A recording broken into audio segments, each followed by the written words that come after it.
The easiest way to think of hubris is dangerous overconfidence. Look, we want leaders to be confident. And in fact, when a leader loses the confidences of the followers, that's bad for them because you need followers to get things done. Leaders need followers more than followers need leaders.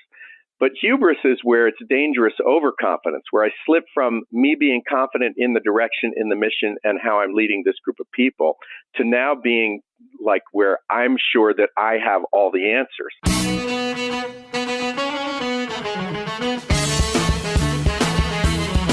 Welcome to the TalentGrow Show, where you can get actionable, results-oriented insight and advice on how to take your leadership, communication, and people skills to the next level and become the kind of leader people want to follow.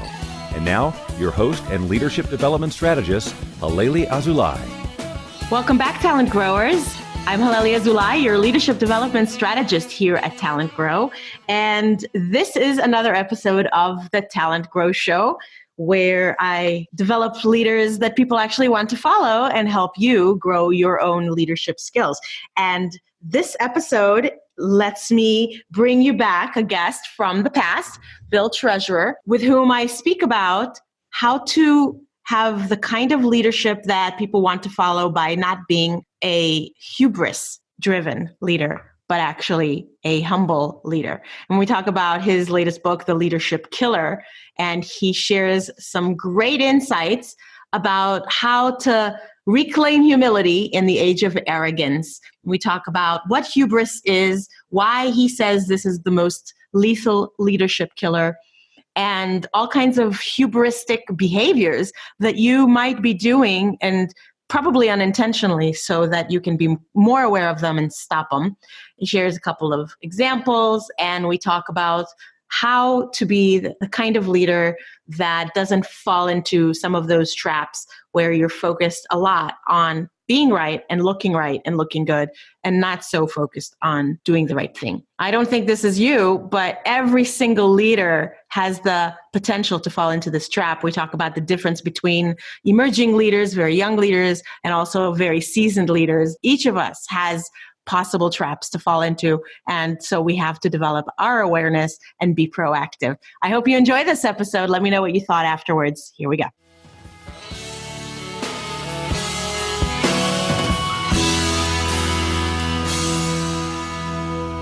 All right, Talent Growers, Bill Treasurer is on with me. He is the founder and chief encouragement officer / CEO of Giant Leap Consulting, a courage building company, and the author of 5 books. His courage building programs have been taught in 11 countries on 4 continents. Bill designs, develops, and delivers comprehensive leadership development programs for emerging and seasoned leaders. And he has personally facilitated over 1,000 leadership workshops for organizations like NASA, Saks Fifth Avenue, eBay, Lenovo, UBS Bank, U.S. Department of Veteran Affairs, and many others. And you might also recall that he is another boomeranger, a return guest to the show. Bill was on episode 33, where we talked about courageous leadership. But today, we're going to talk about his newest book called The Leadership Killer. Bill, welcome to the show. Halelly, it's so great to be back with you. I'm really happy that you're here. And I don't want to assume that people remember something that happened probably a good, 3 years ago. So even if they listen to episode 33, I always ask my guests to give us their professional journey in a short bite form. Where did you start and how did you get to where you are today? Well, it may be easiest for me to go back because I don't want to shock your listeners too much. But I've had my business, Giant Leap Consulting, for 17 years now. We're a courage building company. We help people and organizations be more courageous. Before this, I was with a company called Accenture. I was their first full-time internal executive coach. There were 2 boutique consulting companies I worked with before that, graduate school before that, and then the part that would shock your readers is I used to show up to work every single day for 7 years dressed in a Speedo. I am a former member of the U.S. high diving team, and I would dive from 100-foot platforms into small pools that were 10 feet deep, traveling at speeds in excess of 50 miles an hour, protected only by a Speedo. And that was the start of my leadership career because I did a really bad job of leading people and got called on it by one of my divers when I was a young captain of the team. And I was embarrassed. And so I started reading books on leadership, and I got interested in the topic and decided to go to graduate school, did my thesis on leadership. And that sort of set me down my path as the courageous feedback that one of the divers gave me about how lousy a leader I was. Wow. And okay, so you're the first guest who's ever given me his journey backwards. So that's a number one. Thank you. And of course, also the first guest who's ever spoken about wearing a Speedo. So you're getting into the book of records of the TalentGrow show in a couple different ways. Yay. Very good. Now, of course, too bad it's just an audio podcast, because I'm sure the visual would be just very, very striking and lovely for us to. Oh, yes, because I'm wearing it now, actually. The Speedo. It's a golden Speedo. Yes. You wear it in all of your radio interviews. Yes, I did. Okay. Well, congratulations on all of your success, of course, and congratulations on publishing your 5th book. It's called The Leadership Killer, Reclaiming Humility in an Age of Arrogance, which is your first co-authored book. You co-authored it with Captain John Havlick, who is a retired Navy SEAL. And by the way, the book that came between this and that one had a word that might get bleeped out. I might get in trouble on iTunes if I say it, but it was called A Leadership Kick in the Ass. So you've been really thinking about both courage and humility, it sounds like, your whole leadership career. You say that hubris is the single most lethal leadership killer. Hubris damages, I'm quoting from your book, hubris damages both the leader and those being led, and is the prime instigator of other subversive leadership behaviors that stunt progress. Please tell us more about this. Well, I think it first helps to think, what's the leadership ideal? Like, what's the leadership that we most aspire to that is sort of at the farthest end of positive evolution for leadership? And that would be what we would call transformational leadership. If you think of Mahatma Gandhi, for example, helping reclaim the independence for India through nonviolent protest, or Martin Luther King and the civil rights movement. When a leader calls forth the best of a group of people and elevates our performance and elevates us as individuals in the process, to me, that's the highest leader ideal. So if that's the starting point, if you rewind and look at the long path of leadership over time, a lot of writers, including myself, we're always sort of telling people how to become a leader, and we put leadership up on a pedestal. But the fact is, just as there have been Mahatma Gandhis and Martin Luther King, the worst tragedies that humanity has ever known that have included genocide have included bad leadership and misleading others. And leadership in the wrong hands can be massively damaging. And I think, while it's great to study good leaders, and we can learn a lot from that, we also have to be really mindful about the potential that any leader has to misuse their leadership and misuse their leadership power. One of the things that I write about in the book, as you know, I talk about like the first story ever written. It's the first written word story that we ever find. And it's the Epic of Gilgamesh. It comes before the Bible, right? It's like 5,000 years old when they find this written word, this full story. And the first story is about the misuse of leadership. And they give us this idea of primus noctus, which means that the king, it's the Lord's right for the king to sleep with the community's virgins because he's the king. So like right from the very first, the birth of leadership, we have the misuse of leadership.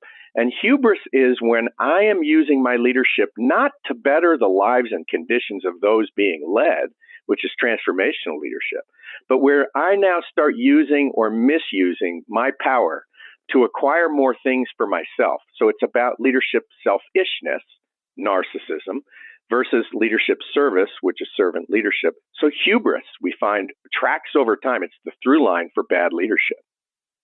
Gotcha. Well, I'm glad that you're clarifying what you mean by hubris. And you mentioned a word that actually has come up on my show. And, if we had a lot of time, we could probably argue about the meaning of the word selfishness. But I definitely agree that in the commonly used way that people talk about selfishness, especially this kind where you're really only looking out for yourself and you don't care about the people that you lead, then it's very destructive. We've talked about there's an enlightened type of selfishness, which is you take care of others, but not at your own expense. You don't sacrifice yourself for others, but you think about how actually taking care of those you lead is in your own self-interest too. And therefore, you're not being selfless when you're leading. But the hubris, as you described it, that is a leader who's really only focused on themselves. Yeah, what's interesting is the original lexicon of this word hubris. I mean, the most common understanding, the easiest way to think of hubris is dangerous overconfidence. Look, we want leaders to be confident. And in fact, when a leader loses the confidences of the followers, that's bad for them, because you need followers to get things done.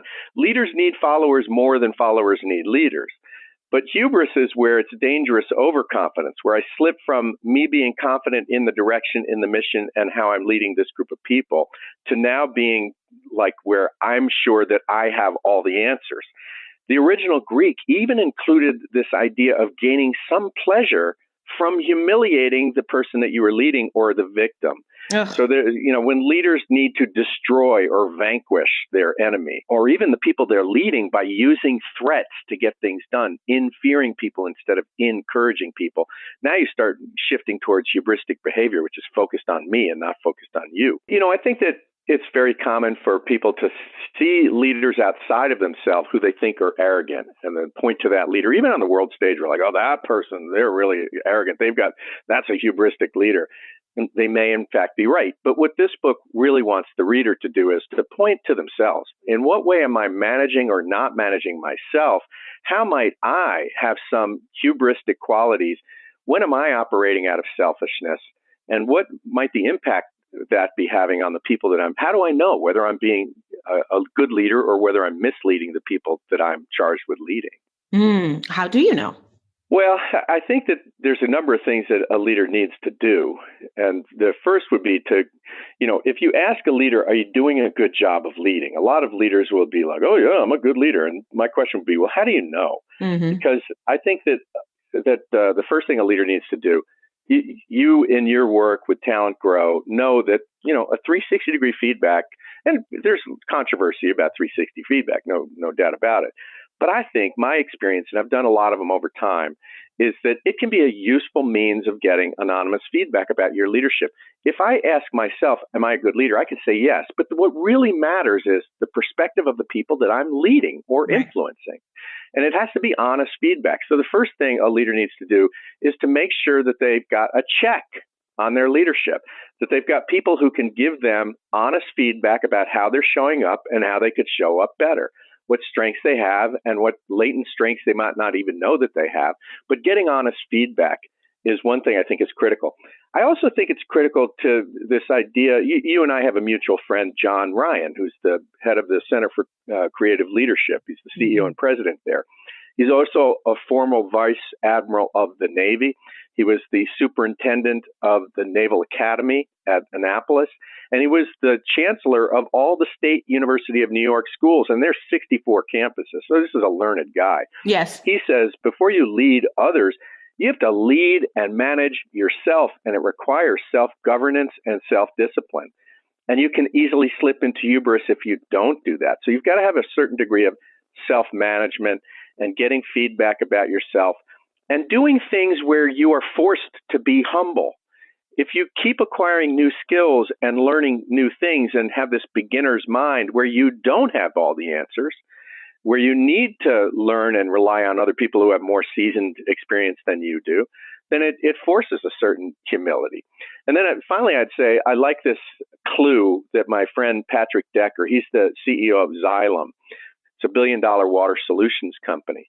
And he says that, when you put a person into a new leadership role, do they grow or do they swell? Do they adopt a beginner's mind? Do they seek out and ask questions of people that they admire that are in leadership roles? Do they listen to the people who are reporting to them? Or do they swell? Is it all about them and sort of where their next rung on the ladder is and such? So there are clues that we might be moving towards hubristic behavior, and then things we can do to sort of manage it so that we can not become a misleader. A misleader. Oh, I like that. So, yeah, I was just talking to a woman in one of my workshops last week, and she was, I would say, I guess, a millennial, on the younger side of things. And she was feeling challenged by the request for humility. And, we were talking about maybe using self-deprecating humor to sometimes overcome challenges and so forth. And she said, well, I already feel like I've got one leg down because people that I'm working with are older than me, some of them, and they may question my competence. And I feel like if I was too humble or too open or self-deprecating, I would lose any amount of respect that they would even have in the first place. I know that the millennials are the fastest growing group of new leaders in the workplace, and that's a big challenge, having a younger leader or a less seasoned leader. What can they do to balance not being pompous or too full of themselves or overconfident, but also creating that sense of credibility that they're seeking? Well, credibility matters. That's for sure. I think that when it comes to sort of the emerging or early leader, we all want to get there fast, right? We want a seat at the table. We want to be able to sit on the stump at the fire very quickly. There is a certain seasoning process, though, that becomes sort of helpful. There's an old saying by Mark Twain that good judgment is a result of experience, and experience is the result of bad judgment. And there are merit badges that I think help, because as you earn the merit badge, you do gain competency and people start to see you as more credible over time. So I do think that there's a certain degree, you don't want to be humble to the point of being a lapdog. You don't want to be humble to the point of being weak, where it's always about me serving others and never adopting a sort of leadership stance or confidence stance. Mm-hmm. So I think, though, that early on in the career, it's helpful to put yourself in positions where you are learning from others that have more seasoning and more experience, and ask those people about it. The word humility is really about earthiness. It's almost about authenticity. It's this idea of being grounded, like hummus. This idea of hum is earth. It's like terrestrial, right? This idea that humility means a grounding, that I'm grounded, I'm confident in my own skin, and that I am authentic as well. And I'm not having to put on airs. I'm not displaying that I'm something that I'm not.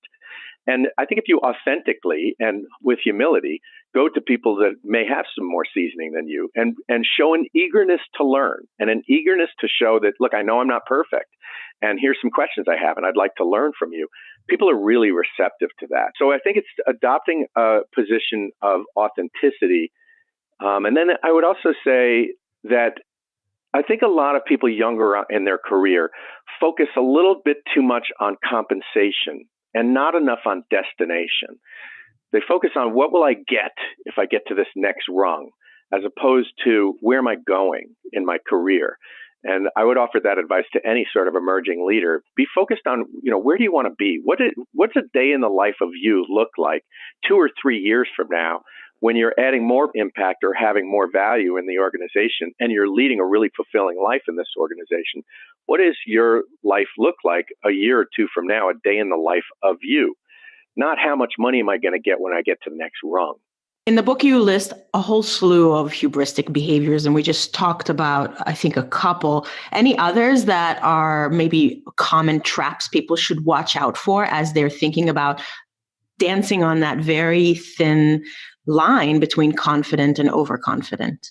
I think that if you are in a leadership role or a role of influence, and that you add an or else at the end of your directive, and like if you're leading people and you say, hey, I really need you to get this thing done, and we need to get it by next Tuesday, and if you don't do this, X is going to happen to you, right? Like if we use threats and use intimidation, that's kind of a subtle form of bullying. And in fact, it can become outright bullying. Yeah. So I think that, it's, do you use fear in order to motivate people to get things done? I think it's pretty common for people to do that. And yet I think it's not very artful. I think any cheap 2-bit leader or dictator can use fear to get things done. I think it is when you can encourage people instead of putting fear inside of people. So that's what I would say for any leader, is like, don't use intimidation to get things done your way. For the later stage leader, and I'm a 56-year-old guy, where we become pretty competent and pretty confident in what we're doing, complacency can set in when we get to sort of a cresting phase in our career where we think we have all the answers. And so we become complacent, or in fact reject newness. and reject new other methods that might be more contemporary because it's like, oh yeah, sure, that's flavor of the month. We did this way back when, and then we become resistant to newness. So I think on either end, as an emerging leader or as a seasoned leader, there are dangerous things that can get in the way. Hubris, connects to a lot of these kinds of behaviors, but staying competent is really important. Making sure that you're constantly in a beginner's mind, willing to learn new things. And when you're older, to be willing to learn from the younger person, to be willing to, suppose I'm a leader, a seasoned leader, and I got a group of people at the table and I am making a decision, instead of unilaterally make that decision, ask the group, what do you think we should do? And consider the idea of everybody in the room. You and I saw former President Obama speak at a conference. And he talked about making sure that you don't just ask the table, but you ask the outer ring of the table too. In other words, in his case, he knew that if he asked his cabinet members while making a decision, that wasn't enough. There were people sitting next to the cabinet member behind them who had done all the research for things. And he would go to that second circle. And I think that that's a sign of humility, a willingness to learn from the younger people in the room who have a different perspective. And it goes back to that kind of beginner's mind. So I think that that's helpful too. Thank you for those ideas. So what other ways do you think that leaders can create an opportunity for people to give them feedback, to help themselves to not step into that dangerous place where hubris takes over?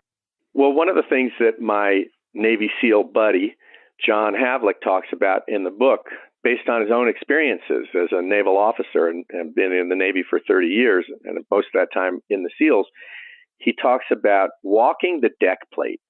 That, have enough humility to, instead of just sitting in the room where all the leaders are, talking and deciding and making the decision, get out of that cloistered, very protected, rarefied air and go and walk the deck plate. That's what he talks about. And when you walk the deck plate on the deck of a ship, you're dealing with the rank and file. And the rank and file people have a different reality than the people who might be, in the upper echelons of the organization. Go to the hinterlands, go to the far reaches where the work is actually being done or the money is actually being made, and get the perspective of those people and ask a lot of questions. For one, it's good for them, the people that are closer to them and may in fact be in lower level positions, because it shows that you as a leader care about them and that you care to learn what their actual reality is about and that you don't think you're special or above them. And they'll come away from that experience with a much deeper sense of loyalty to you. But it's also great for you as a leader because it keeps you from being cloistered. It keeps you from being insulated. It lets you take the true pulse of the organization of what's going on. So walking the deck plate is a really good, sort of piece of advice for anybody who's moving into a leadership role. And I think to go back to the idea of having a check, everybody needs what I call a chief ego deflator. We all need that one person who can pop our bubble. We need that one person who has permission to call us on our own BS when they see ourselves start to move in that direction. And when they see our ego getting too inflated, can take the pin out and can pop it for us. One of the people that we interviewed for this book, although it's not an interview book, as you know, but one of the people that we spoke to a bunch of leaders. Yeah, but you have a lot of stories, really good stories. Yeah, it's got cool stories. And this one woman that we interviewed, she's fantastic. Her name is Christy Kenny. And Christy was the ambassador to 3 different countries. And when she was in the Philippines, she made sure that, I believe it was her first assignment, she had a deputy. And she would take the deputy, right, the person who was in the assistant role or chief of staff role, and say, listen, I have plenty of yes people around me, and I don't need you to be one of them. In fact, I want you to be able to hold up the mirror to me and let me know when I've been too harsh or when I've not been harsh enough or when I might need to rethink something. And that it gave her a great sense of balance to have, because when you're in a role such as an ambassador, everybody is telling you, bringing you news that you want to hear.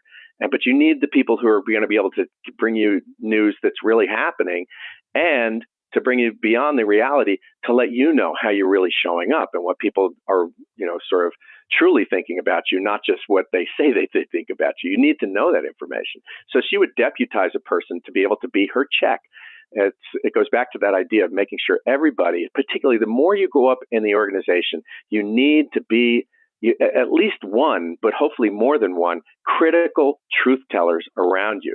Those trusted people are the ones you really need to lean on and value, because they'll keep you from running into yourself. They'll keep you from doing danger to yourself or doing danger to others through your own narcissism. Yeah, Daniel Goleman, I think, coined the term CEO disease, which is when you're surrounded by yes men and yes women, and you're insulated from bad news and insulated from things that can help you avoid mistakes, because nobody wants to tell you if you're making a mistake or if there's something that's not going well or your ideas stink. So having people that can be courageous enough to speak up to you around you is one thing. And then, of course, I'm sure you would agree, Bill, it's all in the how you react that will teach them whether that was something they should keep doing or that was a terrible mistake that they should never repeat. Totally. I mean, if you become heavy-handed when a person does make a mistake or says the impolite thing or the indelicate thing, and then you just like fly off the handle as a short-tempered, unpredictable fuse, and people are just not going to come to you and give you the real information that you're going to need to have from harming yourself. This idea of the pampered CEO or anybody in a senior leadership position, the more you go up in the organization, the more pampering you get. The more people start to send you cues that you're special. Steve Jobs would take up 2 handicapped parking spaces at Apple offices. I have the pictures of them. I use them on a slide. So he wouldn't just take one handicap. He would park sideways in 2 handicapped spots, and nobody would call him on it, right? He didn't even have a license plate on his car, and he used to get, tickets all the time because he was just like too busy for it, right? So we start excusing ourselves from common behavior, and as we go up, like leaders, you've been in the room when a senior leader shows up to the meeting 20 minutes late or 15 minutes late, and they have some veiled quick apology, and boom, we're into the meeting. But the lower level person can't show up 15 minutes late and get away with it like that. Or a leader can interrupt people and get away with it. There's this like subtle common, they get a lot of latitude, and over time, the danger is that a leader starts to believe they're special. One leader that I worked for, a guy named Heinz Brannon, when I was at Accenture, he remains a mentor to me to this day, mostly because he was a truth teller, right? Like he leveled me with some harsh truth along the way. But what I loved about Heinz, now frankly, he's a wealthy guy. A lot of the partners at Accenture were making a boatload of money, right? Mm. But when he'd say, "Hey, Treasurer, want to go to lunch with me?" And I'd go to lunch with him. We'd go down to this place called Harold's. Harold's was a barbecue place by the prison, and you had to, take your tie and sling it over your shoulder while you were eating this barbecue slop, which was so different than some of the other partners that would take me to have creme brulee for lunch, and we'd go to the City Grill in Atlanta. So it's like you got to be able to make sure that you stay real and grounded, and don't forget your roots.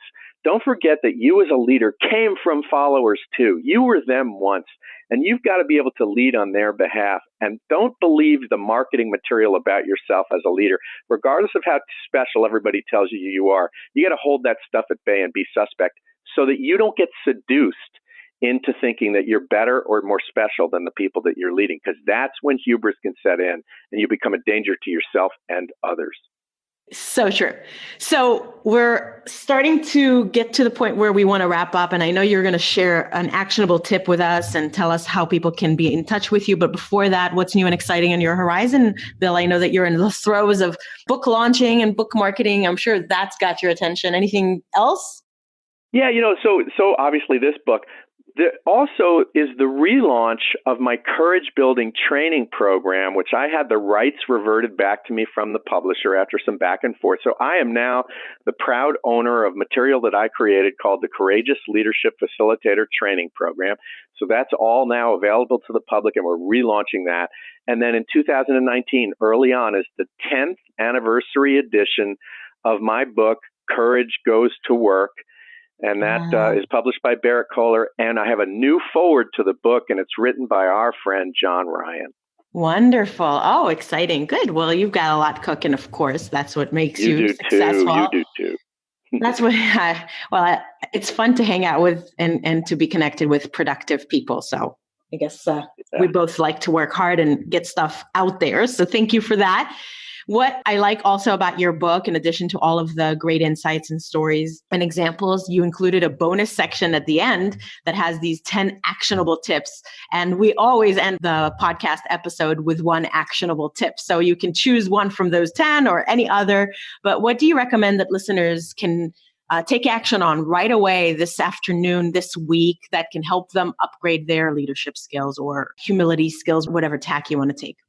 Sure. Well, one tip that can help a reader frame their day and keep themselves into a humble mindset. Remember, we think that the highest form of leadership is transformational leadership, or this idea of servant leadership, leading with my goodness for the good of others. And so I go back to, one of my favorite historical figures in the United States is Benjamin Franklin. I mean, the guy invented, bifocals and the Franklin stove and started the public library system and the fire department. I mean, the guy's a giant signer of the Declaration of Independence. I mean, this guy, the Constitution, the guy is like a giant, right? And his autobiography, he talks about the two questions that he would have his day be oriented by. In the beginning of the day, before he would set out for the day, he would say, what good shall I do today? And it wasn't a question about productivity. It wasn't how much will I get done today? It was, what's the goodness that I'm going to bring to the world today? What good shall I do today? And then at the end of the day, he would bookend the day by simply asking the question, reflecting back on the day, what good have I done today? So if you want to put your goodness into the world and your positive leadership influence, and if this is the highest ideal of leadership, leading for others, be thinking in the beginning of the day, how will I apply my leadership for the good of others today? What good shall I do today with my leadership? And at the end of the day, think, what good have I done today with my leadership? Reminds me of a friend of mine who's a salesperson. His name is Bruce Countryman, a good guy, really rock solid, salt of the earth guy. And I went on a sales day with him one time. And as he was interacting with his clients, he would ask them that question. He would say, hey, what good are you doing today? And he'd say it in a colloquial, sort of collegial way, and they always had an answer for him. But I think that those two questions, what good shall I do today and what good have I done today, are really worthwhile questions. Yeah, I really like that. Thank you. And I totally admire Benjamin Franklin and all of the good that he has done for the world over time and overall. But those are really easy and simple, but profound questions. And I bet that they help you be more, proactive and intentional if you just keep them in check. Exactly. Instead of just like opening up the day and running into your to-do list, do your day with some intentionality behind it. Yeah, and not being reactionary. Love it. So, Bill, I know people are probably going to want to follow up with you, learn more about you and from you. What are the best ways that they can stay in touch? Well, to get the new book, leadershipkiller.com. To learn a little bit about me and my speaking and my leadership development work, BillTreasurer.com. And my company, the easiest way is CourageBuilding.com. Cool. And do you hang out on social media? Should they follow you anywhere? Yeah, follow me on Facebook and LinkedIn and Twitter. I'm not so big on Instagram, but the usual stuff. Okay, good. We'll link to all of that in the show notes, as we always do. And so I appreciate your time today, Bill, and sharing your insights with the Talent Growers. Thank you so much. Halelly, thanks so much for having me. My pleasure.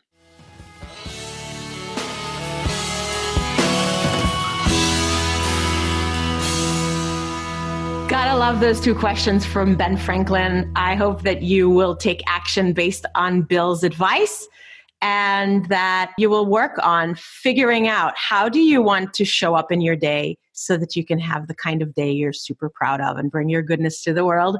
I hope that you enjoyed this episode, Talent Growers. I'm Halelly Azulay, your leadership development strategist here at TalentGrow, and this show is for you. So I want your feedback, I want your comments, and I want you to help me figure out what else would you like me to bring onto the TalentGrow show to help you be the kind of leader that people want to follow. Thanks for listening. I really appreciate you. And until the next time, make today great.